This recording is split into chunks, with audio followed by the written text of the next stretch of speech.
Hello guys, meta ആഡ്സിൻ്റെ 4 episodes നമ്മൾ cover ചെയ്ത് കഴിഞ്ഞു.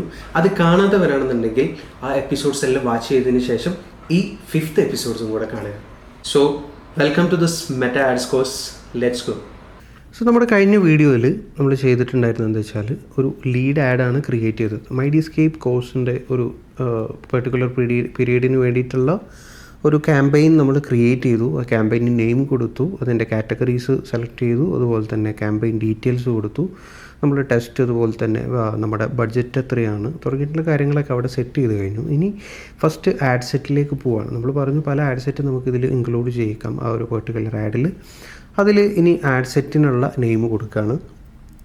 ഇവിടെ ഈ ഒരു പോർഷനിൽ നമുക്ക് കാണാം ഓഡിയൻസ് ഡെഫിനിഷൻ എന്ന് പറയുന്നത്. ഇതെന്താണെന്ന് വെച്ചാൽ നമ്മുടെ ഓഡിയൻസ്, ടാർഗറ്റ് ഓഡിയൻസ് എത്രത്തോളമാണ്, അതിൻ്റെ റീച്ച് എത്രത്തോളമാണ് തുടങ്ങിയിട്ട് നമ്മുടെ ബഡ്ജറ്റുമായിട്ട് നമ്മൾ കമ്പയർ ചെയ്യുന്ന സമയത്ത് എത്രത്തോളം എന്ന ആളുകളിലേക്ക് നമുക്ക് റിസൾട്ട് എത്തും എന്നുള്ളതൊക്കെയാണ് ഇവിടെ കൊടുക്കുന്നത്. ഇതിൽ നമ്മൾ പെർട്ടിക്കുലർ ഏരിയ സെലക്ട് ചെയ്യുന്ന സമയത്ത് ഇപ്പോൾ ഇവിടെ കൊടുത്ത പോലെയുള്ള 7 മില്യൺ ആളുകളിലേക്കാണ്, 7 to 9 മില്യൺ ആളുകളിലേക്കാണ് ടോട്ടൽ ഓഡിയൻസ് മീൻസ് ഈ ഫേസ്ബുക്കിലുള്ളത്. അതിൽ നമ്മുടെ ബഡ്ജറ്റ് അനുസരിച്ചിട്ട് നമുക്ക് ഡെയിലി എസ്റ്റിമേറ്റഡ് ആയിട്ടുള്ള റിസൾട്ട് എത്ര ആളുകളിലേക്കാണ് റീച്ച് എത്താൻ സാധ്യത ഉള്ളത് എന്നുള്ളതാണ് ഇവിടെ കാണിക്കുന്നത്. അതായത് 4.7 to 14K അത്രയും ആളുകളിലേക്ക് നമുക്ക് എന്ത് ചെയ്യാൻ പറ്റും, റീച്ച് എത്തിക്കാൻ പറ്റും. അതിൽ നിന്ന് ഡെയിലി 12 to 34 പീപ്പിളിൻ്റെ ലീഡ്സ് നമുക്ക് ഉണ്ടാക്കിയെടുക്കാൻ പറ്റും. അതാണ് ഈ ഒരു ഏരിയയിൽ പറയുന്നത്.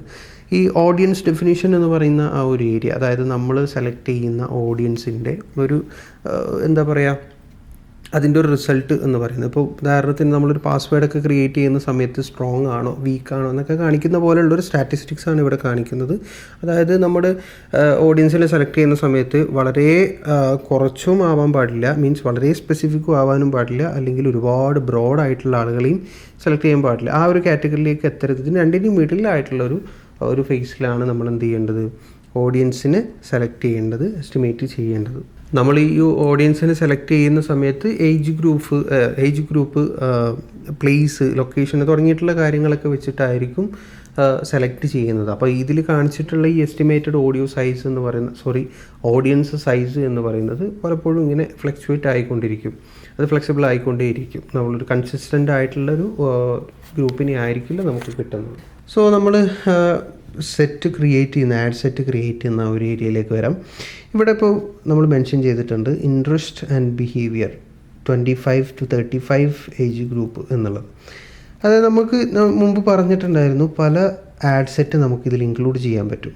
സോ അതെങ്ങനെയാണ്, മീൻസ് ഏതൊക്കെ കാറ്റഗറിയിലാണ് നമുക്ക് വേണ്ടത്, നമ്മൾ എന്തിൻ്റെ അടിസ്ഥാനത്തിലാണ് ആഡ് സെറ്റ് ക്രിയേറ്റ് ചെയ്യുന്നത് എന്നുള്ളതൊക്കെ അനുസരിച്ചിട്ട് നമുക്ക് മൾട്ടിപ്പിൾ ആഡ് സെറ്റ് ക്രിയേറ്റ് ചെയ്യാൻ പറ്റും. ഇവിടെ ഇൻട്രസ്റ്റ് ആൻഡ് ബിഹേവിയർ ക്രൈറ്റീരിയ വെച്ചിട്ടാണ് നമ്മൾ ചൂസ് ചെയ്യുന്നത്. അതായത് ഒരു കോഴ്സ് സെല്ല് ചെയ്യുന്ന സമയത്ത്, ഡിജിറ്റൽ മാർക്കറ്റിംഗ് കോഴ്സ് സെല്ല് ചെയ്യുന്ന സമയത്ത് അതിനോട് ഇൻട്രസ്റ്റ് ഉള്ള ആളുകൾ അത് ഏത് ഏജ് ഗ്രൂപ്പിലുള്ളതായിരിക്കാം എന്നുള്ളതിൻ്റെ ഒരു ഫോർകാസ്റ്റും കൂടി വെച്ചിട്ടാണ് നമ്മൾ ചെയ്യുന്നത്. 25 to 35 ഏജ് ഗ്രൂപ്പിനെയാണ് നമ്മൾ എന്ത് ചെയ്യുന്നത്, ടാർഗറ്റ് ചെയ്യുന്നത് ആക്ച്വലി. സോ ആ ഒരു പേര് ഇവിടെ മെൻഷൻ ചെയ്യാണ്. ഇതിൻ്റെ മറ്റൊരു ഇമ്പോർട്ടൻസ് എന്താണെന്ന് വെച്ചാൽ മൾട്ടിപ്പിൾ ആഡ് സെറ്റ് ഉണ്ടാകുന്ന സമയത്ത് ഇതിനെ ഐഡൻറ്റിഫൈ ചെയ്യാൻ പറ്റും എന്നുള്ളത് തന്നെയാണ് ഇതിൻ്റെ ഏറ്റവും ഇമ്പോർട്ടൻ്റ് ആയിട്ടുള്ള കാര്യം. ഏത് കാറ്റഗറിയിലുള്ള ആഡാണ് നമ്മൾ ചെയ്തിട്ടുള്ളത്, ഏതൊക്കെ കാറ്റഗറിയാണ്, അതിന് ഐഡൻറ്റിഫൈ ചെയ്യാനും അതിൽ കൂടുതൽ ഫോളോ അപ്പ് എടുക്കാനും കൂടുതൽ വർക്കൗട്ട് ചെയ്യാനൊക്കെ ഒന്നും കൂടെ ഈസി ആക്കാൻ വേണ്ടിയിട്ടാണ് ഈ ഒരു പോർഷൻ ഇവിടെയുള്ളത്. ദെൻ കൺവേർഷനിലേക്ക് വരുന്ന സമയത്ത് കൺവേർഷൻ ലൊക്കേഷൻ, ഏതിലാണ് കൺവേർഷൻ വരേണ്ടത്, ഏതിലൂടെയാണ് ലീഡ്സ് നമുക്ക് ജനറേറ്റ് ചെയ്യേണ്ടത് തുടങ്ങിയിട്ടുള്ള കാര്യങ്ങളാണ് ഇവിടെയുള്ളത്. അതായത് പല ഓപ്ഷൻസ് ഉണ്ട്, വെബ്സൈറ്റ്സ് ഉണ്ട്, instant forms, messengers, instant form and messenger, Instagram, calls, applications തുടങ്ങിയിട്ടുള്ള പല ഏരിയാസ് ഉണ്ട്. അപ്പോൾ അതിൽ വെബ്സൈറ്റ് എന്ന് പറയുന്നത് generate leads through website, your website. അതായത് നമ്മൾ ഏതെങ്കിലും വെബ്സൈറ്റിലേക്ക് കയറുന്ന സമയത്ത് അവരിലൊക്കെ കാണാൻ പറ്റും. അതായത് ഇഫ് യു ആർ ഇൻട്രസ്റ്റഡ് എന്ന് പറഞ്ഞിട്ട് താഴെ നമ്മുടെ പേര് കൊടുക്കാൻ, അതുപോലെ തന്നെ ഇമെയിൽ ID, നമ്മളെ കോൺടാക്ട് നമ്പർ, ജെൻഡർ തുടങ്ങിയിട്ടുള്ള പല കാര്യങ്ങൾ അവിടെ ഫിൽ ഔട്ട് ചെയ്യാൻ ഉള്ളൊരു ഓപ്ഷൻ അവിടെ കാണും. സോ അതിൽ നിന്ന് കിട്ടുന്ന ഡാറ്റ വെച്ചിട്ട് ആളുകൾ നമ്മളെ പെർട്ടിക്കുലർ കമ്പനിയുടെ ആളുകൾ നമ്മളെ കോൺടാക്ട് ചെയ്യുന്നു. ദെൻ വരുന്നത് ഇൻസ്റ്റൻറ്റ് ഫോംസ് ആണ്. അത് ഫേസ്ബുക്ക് തന്നെ ജനറേറ്റ് ചെയ്യുന്ന ഫിൽ ഔട്ട് ഫോംസ് ആളുകളിലേക്ക് ഫേസ്ബുക്ക് പ്രൊവൈഡ് ചെയ്യും. Generate leads by asking people to fill out forms, അതായത് നമ്മുടെ ഫേസ്ബുക്കിൽ നമ്മൾ ആഡ് ക്ലിക്ക് ചെയ്യുന്ന സമയത്ത് പെർട്ടിക്കുലർ ക്വസ്റ്റ്യനറൊക്കെ പോലെയുള്ള ഒരു ഫോം അവർക്ക് അവൈലബിൾ ആവും. അതിൽ അവർ സെറ്റ് ഓഫ് ക്വസ്റ്റ്യൻസിനുള്ള ആൻസേഴ്സ് അവർ പ്രൊവൈഡ് ചെയ്യുന്ന സമയത്ത് അതൊരു ലീഡായിട്ട് നമുക്ക് കിട്ടും. Then messengers, instant forms, Instagram എന്ന് പറയുമ്പോൾ നമ്മളെ DM-ലേക്ക് മെസ്സേജ് വരും. അതുപോലെ തന്നെ കോള് ഡയറക്റ്റ്ലി നമുക്ക് കോൾ വരുന്ന രീതിയിൽ ചെയ്യാം. ദെൻ ആപ്ലിക്കേഷൻസ് ത്രൂ ഒക്കെ വരാം. മെയിൻലി ഈ ഒരു കാറ്റഗറിയിൽ ആളുകൾ ചൂസ് ചെയ്യുന്നത് വേൾഡ് വൈഡ് ആയിട്ട് ഏറ്റവും കൂടുതൽ ചൂസ് ചെയ്യുന്നത് ഇൻസ്റ്റൻറ്റ് ഫോംസ് ആൻഡ് വെബ്സൈറ്റ്സ് ആണ്. ഇവിടെ നമ്മൾ സെലക്ട് ചെയ്യുന്നത് ഇൻസ്റ്റൻറ്റ് ഫോമാണ്. ദെൻ നെക്സ്റ്റ് ഏരിയയിലേക്ക് നമുക്ക് പോവാം.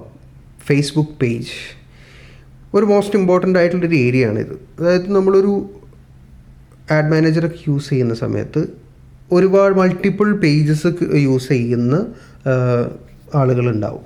സോ ഏത് പേജിലാണ് നമ്മൾ ഈ ആഡ് റണ്ണ് ചെയ്യുന്നത് എന്നുള്ളത് നമ്മൾ എന്തായിരിക്കണം, എപ്പോഴും കെയർ ആയിരിക്കണം. പല മൾട്ടിപ്പിൾ പേജസ് നമ്മളെ കയ്യിലുണ്ടെന്നുണ്ടെങ്കിൽ, പല മൾട്ടിപ്പിൾ പേജസിൽ നമ്മൾ ആഡ് റൺ ചെയ്യുന്നുണ്ട് എന്നുണ്ടെങ്കിൽ ഇൻഅപ്രോപ്രിയേറ്റ് ആയിട്ടുള്ള പേജിലേക്ക് ആഡ് പോകാനുള്ള സാധ്യതയും കൂടി അവിടെ ഉണ്ട്. സോ ഏതാണ് നമ്മുടെ പേജ് എന്നുള്ളത് നമ്മൾ കൃത്യമായിട്ട് അവിടെ മെൻഷൻ ചെയ്യുക. മൈഡിസ്കേപ്പിൻ്റെ പേജിലാണ് നമ്മളിപ്പോൾ ഈ ആഡ് റൺ ചെയ്യാൻ പോകുന്നത്. So we selected Mydiscape. Then അടുത്തത് പെർഫോമൻസ് ഗോൾ. ഇതിൽ 2 ഓപ്ഷൻസ് നമുക്ക് കാണാൻ പറ്റും. Maximize number of leads, maximize number of conversion leads. ഈ 2 ഓപ്ഷൻസ് എന്ന് പറഞ്ഞു കഴിഞ്ഞാൽ നമ്മൾ ആഡ് കൊടുക്കുന്ന സമയത്ത് എത്രത്തോളം മാക്സിമം ലീഡ്സ് നമുക്ക് കിട്ടാൻ പറ്റുമോ അത്രയും ലീഡ്സ് നമുക്ക് ജനറേറ്റ് ചെയ്യാം. അതുപോലെ തന്നെ മറ്റൊരു മെത്തേഡ് എന്ന് പറഞ്ഞു കഴിഞ്ഞാൽ മാക്സിമം ക്വാളിറ്റി ഉള്ള ലീഡ്സ്, അതായത് കൺവേർഷന് സാധ്യതയുള്ള ലീഡ്സ് എന്ത് ചെയ്യുക, ജനറേറ്റ് ചെയ്യുക. അത് മാക്സിമം ലീഡ്സിനേക്കാൾ കുറവായിരിക്കും. For example maximum numbers of leads ഒരു 1000 ആണെന്നുണ്ടെങ്കിൽ അതിൽ നമുക്ക് കൺവേർഷൻ ചെയ്യാൻ സാധ്യതയുള്ള ആളുകൾ കുറവായിരിക്കുമല്ലോ എന്തായാലും. ഇപ്പോൾ എക്സാമ്പിൾ പറയുകയാണെന്നുണ്ടെങ്കിൽ ഇങ്ങനെ ആഡ്സ് വരുന്ന സമയത്ത് അതിൽ ജസ്റ്റ് ജോബ് ഓപ്പർച്യൂണിറ്റിക്ക് വേണ്ടിയിട്ട് വരെ ആളുകൾ അതിൽ സെലക്ട് ചെയ്യും. പക്ഷേ അതിൽ നിന്ന് മാറിയിട്ട് നമ്മുടെ ഒരു പ്രോഡക്റ്റ് അല്ലെങ്കിൽ നമ്മുടെ ഒരു സർവീസ് പർച്ചേസ് ചെയ്യാൻ താല്പര്യമുള്ള ആളുകളെ, അത്രത്തോളം ക്വാളിറ്റി ഉള്ള ആളുകളെ കിട്ടാൻ വേണ്ടിയിട്ടായിരിക്കും maximize number of conversion leads എന്നുള്ളൊരു ഓപ്ഷനിൽ ചൂസ് ചെയ്യുമ്പോൾ നമുക്ക് അവിടെ റിസൾട്ട് വരുന്നത്. സോ നമ്മളിപ്പോൾ ഒരു കോഴ്സ് എന്നുള്ള നിലക്ക് മാക്സിമം ആളുകളിലേക്ക് എത്തിക്കുക എന്നുള്ളതാണ് നമ്മുടെ ഒരു ഒബ്ജക്റ്റീവ്. അപ്പോൾ അത് നമ്മൾ ഫസ്റ്റ് ഓപ്ഷൻ ചൂസ് ചെയ്തു. ദെൻ അടുത്ത് വരുന്നത് കോസ്റ്റ് പെർ റിസൾട്ട് ഗോൾ എന്നുള്ളതാണ്. അതായത് നമുക്ക് കിട്ടാവുന്ന ലീഡ്സിൻ്റെ ഒരു പെർ ലീഡിൽ നമുക്ക് എത്രത്തോളം എമൗണ്ട് ഇൻവെസ്റ്റ് ചെയ്യാൻ പറ്റും, നമ്മുടെ ബജറ്റിലുള്ള എത്ര എമൗണ്ട് പെർ ലീഡ് നമുക്ക് സ്പെൻഡ് ചെയ്യാൻ പറ്റും എന്നുള്ളതാണ് ഇവിടെ കൊടുക്കുന്നത്. ഇപ്പം എക്സാമ്പിൾ പറയുകയാണെങ്കിൽ നമുക്കൊരു 6000 ആണ് നമ്മുടെ ബഡ്ജറ്റ്. പെർ ലീഡിൽ നമുക്കൊരു 10 rupees അല്ലെങ്കിൽ 20 അല്ലെങ്കിൽ 50, അത് എത്രയാണ് എന്നുള്ളത് നമുക്ക് ഡിസൈഡ് ചെയ്തിട്ട് അതിൽ കൊടുക്കാം. അപ്പോൾ അത്രത്തോളം ലീഡ്സ് ആയിരിക്കും നമുക്ക് കിട്ടുന്നുണ്ടാവുക. സോ നമ്മൾ അടുത്തത് ഇവിടെ കാണാം വെൻ യു ഗെറ്റ് ചാർജ്ഡ്. അതായത് നമ്മൾ ലീഡ് ആഡ് ആണ് നമ്മൾ ചൂസ് ചെയ്തത് എന്നുള്ളത് കൊണ്ട് തന്നെ ഇതിലൊരു എഡിറ്റിങ് നമുക്ക് പോസിബിൾ അല്ല. ദെൻ ഡെലിവറി ടൈപ്പും നമുക്ക് എഡിറ്റ് ചെയ്യാൻ നമുക്ക് ഓപ്ഷൻ ഇല്ല. ഒരു സ്റ്റാൻഡേർഡ് ആയിട്ടുള്ള ഒരു സെറ്റിങ്സ് തന്നെയാണ് അവിടെ ചെയ്യാനുള്ളത്. ദെൻ അടുത്തതിൽ വരുമ്പോൾ ഡൈനാമിക് ക്രിയേറ്റീവ് എന്ന് പറയുന്നൊരു ഓപ്ഷനാണ്.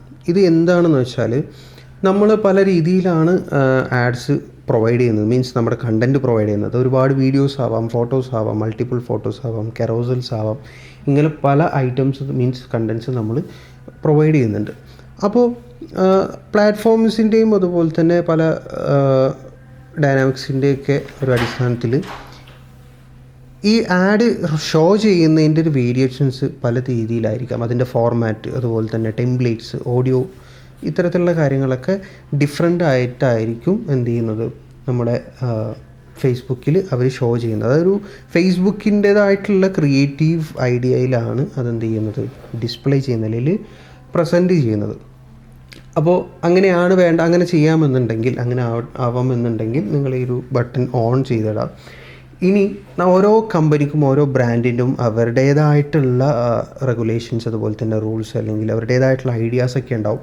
ഇപ്പോൾ നമ്മുടെ കമ്പനിയുടെ ആഡ് ഇങ്ങനെ കാണിക്കണം, ടെക്സ്റ്റ് ഇവിടെ വരണം, അല്ലെങ്കിൽ ഫോട്ടോ ഇവിടെ വരണം, വീഡിയോ ഇവിടെ വരണം, ഇത്ര ക്രോപ്പ് ചെയ്യണം, ഇത്ര സൂം ചെയ്യണം, തുടങ്ങിയിട്ടുള്ള ഓരോ ഐഡിയാസൊക്കെ നമുക്കുണ്ടാവും. അപ്പോൾ അതങ്ങനെ തന്നെ വേണം എന്നുണ്ടെങ്കിൽ ഈ ഡൈനാമിക് ക്രിയേറ്റീവ് എന്ന് പറയുന്ന ഈ ഓപ്ഷൻ ക്ലോസ് ചെയ്തിടുക, മീൻസ് ഓഫ് ആക്കിയിട്ട് തന്നെ കീപ്പ് ചെയ്യുക. ദെൻ താഴത്തേക്ക് വരുന്ന സമയത്ത് ബഡ്ജറ്റ് ആൻഡ് ഷെഡ്യൂൾസ്. അതായത് നമുക്ക് പെർട്ടിക്കുലർ ബഡ്ജറ്റാണ് നമുക്കുള്ളത്, അതിൽ എത്രയാണ് എങ്ങനെയൊക്കെയാണ് നമ്മൾ ബഡ്ജറ്റ് സെലക്ട് ചെയ്യേണ്ടത് എന്നുള്ളതാണ്. അപ്പോൾ ഡെയിലി ബഡ്ജറ്റ് ഉണ്ട്, അതുപോലെ തന്നെ ലൈഫ് ടൈം ബഡ്ജറ്റ് ഉണ്ട്. അത് ഇതിലാണ് നമ്മൾ എന്ത് ചെയ്യുന്നത്, മാറ്റുന്നത്. അപ്പോൾ നമ്മൾ ഡെയിലി ചെയ്യേണ്ടത് എന്താണെന്ന് വെച്ചാൽ ഡെയിലി ബഡ്ജറ്റാണ്. അതായത് ഡെയിലി ഇത്ര മാത്രമേ അതിലെന്ത് ചെയ്യാൻ പാടുള്ളൂ, സ്പെൻഡ് ചെയ്യാൻ പാടുള്ളൂ എന്നുള്ളത്. നമുക്കൊരു പെർട്ടിക്കുലർ പീരിയഡ് ഓഫ് ടൈം ഉണ്ട്, അപ്പം അതിനെയാണ് നമ്മൾ ലൈഫ് ടൈം എന്ന് പറയുന്നത്. ആ ലൈഫ് ടൈമിൻ്റെ ഉള്ളിലായിട്ട് എപ്പോഴാണെന്നുണ്ടെങ്കിലും നമ്മൾ ഈ ഒരു എമൗണ്ട് കംപ്ലീറ്റ് സ്പെൻഡ് ചെയ്യുന്ന രീതിയിലായിരിക്കരുത് നമ്മുടെ ഒരു ബഡ്ജറ്റ് കൺട്രോൾ എന്ന് പറയുന്നത്.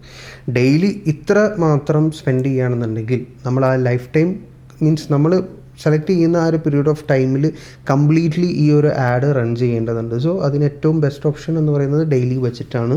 ആ ഡെയിലി ബഡ്ജറ്റിൽ നമുക്ക് എത്രയാണ് സ്പെൻഡ് ചെയ്യാൻ പറ്റുക എന്നുള്ളൊരു എമൗണ്ടും കൂടെ നമ്മളവിടെ മെൻഷൻ ചെയ്യാം.